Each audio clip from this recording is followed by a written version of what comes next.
Hey guys, welcome back to my channel Pranika Jha blog. I hope you all are doing great.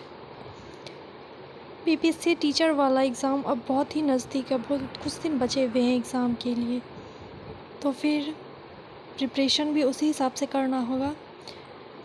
मैं किस हिसाब से preparation करती हूँ और अब घर के काम और पढ़ाई को कैसे मैनेज करती हूँ, जानने के लिए एंड तक ज़रूर देखें। आप सोच रहे होंगे कि अचानक से पेन कॉपी लेकर क्यों बैठी हुई हैं।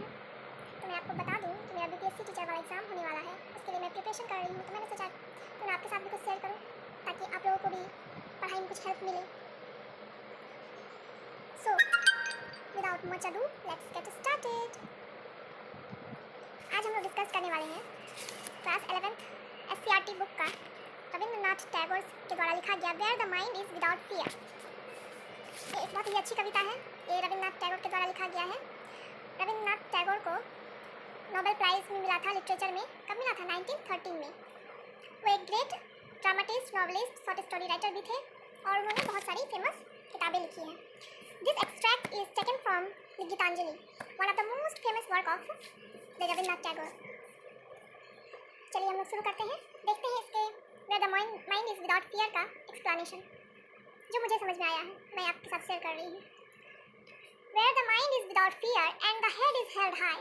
इसका मतलब हुआ कि जहाँ आदमी बिना किसी डर के अपना सर को उठाकर शान से जिए। वेयर नॉलेज इज फ्री, और हमारा जो ज्ञान हो वो किसी भी बंदिश से फ्री हो। Where the world has not been broke up into fragments, यानी कि हमारा जो ये वर्ल्ड है, दुनिया, वो into fragments by narrow domestic walls, वो किसी भी बिना भेदभाव से, बिना नैरो डोमेस्टिक वॉल्स से सबको एक साथ मिलकर रहे। Where words come out from the depth of truth, जहाँ हम लोग के द्वारा जो बोला जा रहा हो वो बिल्कुल सच से प्रेरित हो, सच ही हम लोग बोले, ऐसा टैगोर भगवान से प्रे कर रहे हैं।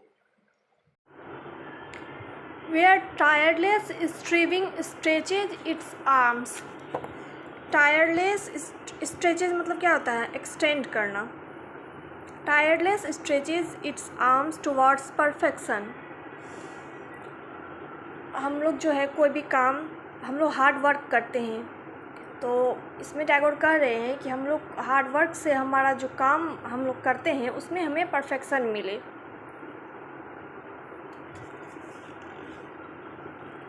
Where the clear stream of reason has not lost its way into the dreary desert sand of dead habit.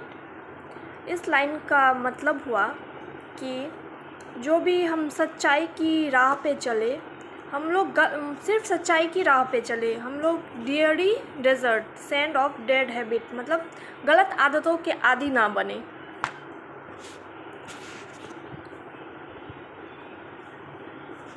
Where the mind is led forward by the into ever widening thought and action, मन को सही रास्ता भगवान दिखाएं और हमारे thought और action मतलब हमारे सोच और हमारे जो एक्टिविटी है उसको स्वतंत्र बनाए।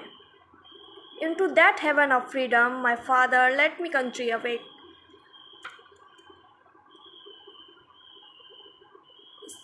इस लास्ट लाइन में टैगोर कहते हैं माय फादर मतलब भगवान को वो बोल रहे हैं कि let my into that heaven of freedom my father let my country awake. हमें उस दुनिया में ले चले जहाँ सभी स्वतंत्र विचार के हों, सच्चाई से प्रेरित हों, सभी नैरो डोमेस्टिक वॉल्स ना हो कि जहाँ पर बिना भेदभाव के सब एक साथ मिलकर रहे, और मतलब वो एक स्वतंत्र भारत की कामना करे। ये पोएम स्वतंत्रता से आज़ादी से पहले लिखा गया था, इस वजह से इस पोएम में वो स्वतंत्र भारत की कामना कर रहे हैं। इसीलिए वो भगवान से ये प्रार्थना कर रहे हैं कि हमें ऐसे स्वर्ग में ले चले कि जहाँ इतने सारे अच्छाई होंगी, वो तो स्वर्ग ही कहलाएगा ना। इस वजह से वो कह रहे हैं कि हमें ऐसे स्वर्ग में ले चले जहाँ सभी जो है मतलब कोई भी गलत भावना या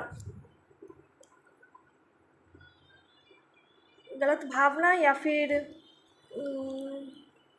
ना हो, स्वतंत्र होकर सभी अपने विचारों को प्रकट करें, सच्चाई से प्रेरित होकर अपने विचारों को प्रकट करें और हार्ड वर्क करें। हार्ड वर्क करने से परफेक्शन ज़रूर होगा और हमें कामयाबी भी ज़रूर मिलेगी। इस वजह से मैं भी बहुत हार्ड वर्क कर रही हूँ बीपीएससी के टीचर के एग्ज़ाम की तैयारी के लिए। पता नहीं मुझे कामयाबी मिलेगी कि नहीं।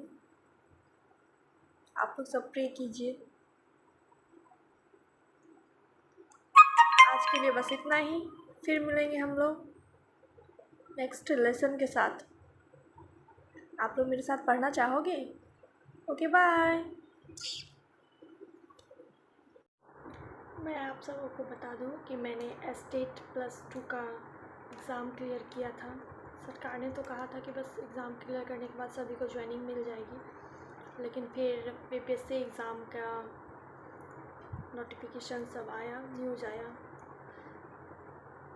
हम लोगों के लिए तो बहुत डिफ़िकल्ट है तैयारी करना, क्योंकि अभी फ़िलहाल मैं एक हाउसवाइफ हूँ और घर का काम और पढ़ाई दोनों मैनेज करना है। बहुत डिफ़िकल्ट है, पर फिर भी करना तो है ही। मैनेज करने में थोड़ी परेशानी होती है, बट फिर भी टाइम निकाल के मैं कुछ घंटे पढ़ लेती हूँ।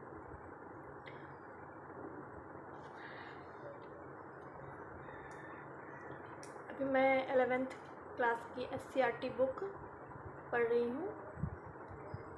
मैंने प्रोज सेक्शन तो कंप्लीट कर लिया है, बट अभी मैंने पोएम कंप्लीट नहीं किया है। अब मैं पोएम स्टार्ट कर रही हूँ।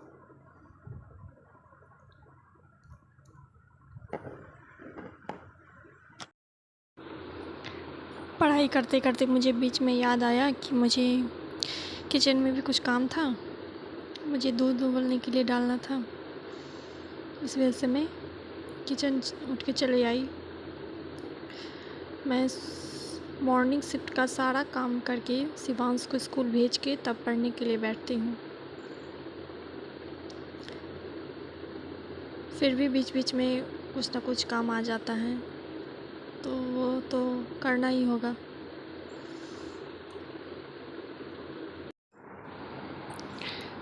आज जो मैंने पोएम पढ़ा, यहाँ मैं उसका नोट्स तैयार कर रही हूँ। बुक की हेल्प से, कुछ यूट्यूब से भी हेल्प लेती हूँ। नोट्स तो सभी को ज़रूर तैयार करना चाहिए। नोट्स तैयार करने से क्या होता है कि अगर आपको भी कुछ भूल रहे हो, कुछ मिस्टेक हो रहा हो, तो एक बार कॉपी खोल के देख लोगे तो फिर आपके रिवाइंड हो जाएगा। तो इस वजह से मैं जो भी पढ़ाई करती हूँ उसका मैं नोट्स ज़रूर बना लेती हूँ। उससे मुझे काफ़ी हेल्प मिलता है। इस नोट्स को पूरी अच्छे से पढ़ने के बाद मुझे सेट प्रैक्टिस में भी हेल्प मिलेगी। आप लोग भी नोट्स ज़रूर बनाइए। नोट्स से पढ़ना बहुत हेल्पफुल होता है।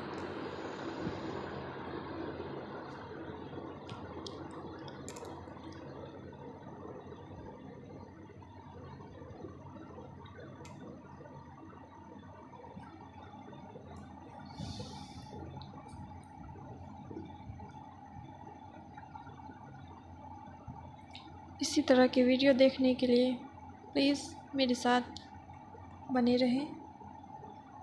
मेरे चैनल को लाइक, शेयर एंड सब्सक्राइब करें। मैं और भी बहुत सारे वीडियो स्टडी से रिलेटेड डालती रहूँगी कि कैसे एक होम मेकर अपने डेली लाइफ और स्टडी दोनों को मैनेज करती है। सो आप लोग प्लीज़ एंड तक देखें। लाइक, कमेंट एंड सब्सक्राइब ज़रूर से ज़रूर करें।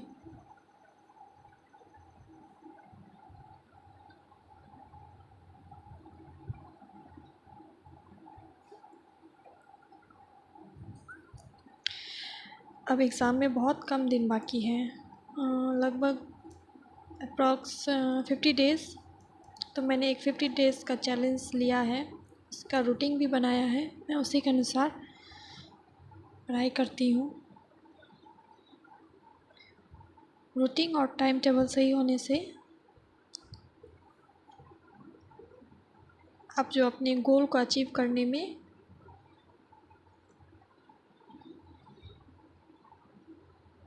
सफल हो सकते हैं।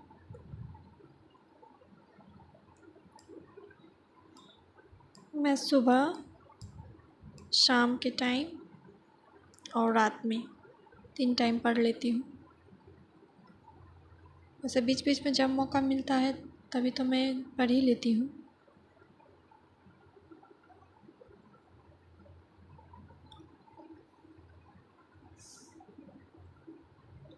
मैंने सोचा है कि मैं लाइब्रेरी भी ज्वाइन करूँ, क्योंकि घर में कितना कुछ भी हो जाए, घर में आदमी उतने अच्छे से नहीं पढ़ पाता है। लाइब्रेरी में 3-4 घंटा कंटिन्यू पढ़ने से आपका सिलेबस जो है बहुत हद तक कंप्लीट हो जाएगा। इस वजह से मैंने सोचा है कि मैं लाइब्रेरी ज्वाइन करूं। मैं कौन सा लाइब्रेरी ज्वाइन करूंगी और कहाँ जाऊंगी, ये मैं आपको नेक्स्ट वीडियो में अपडेट दे दूंगी।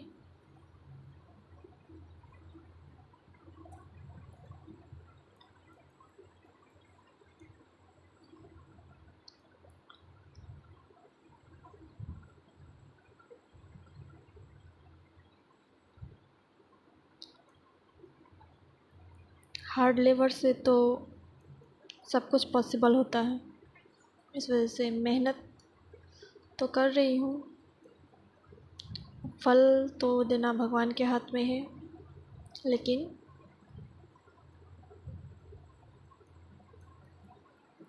अपनी तरफ से मैं पूरी कोशिश करती हूँ कि मैं काम और पढ़ाई दोनों को बैलेंस करके चलूँ।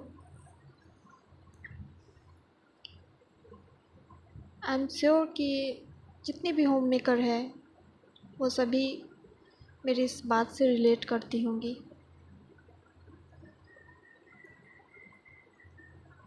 सभी अपने जीवन में अपने लाइफस्टाइल को मैनेज करती हैं, खासकर के शादी के बाद डेली रूटीन। और अगर आप एक एस्पिरेंट हो स्टडी के लिए तो दोनों ही बहुत डिफ़िकल्ट होता है। फिर भी वी आर वुमेन, और वुमेन एम्पावरमेंट के बारे में तो सुना ही होगा ना। औरत चाहे तो कुछ भी कर सकती है, कुछ भी, एनीथिंग दे वांट।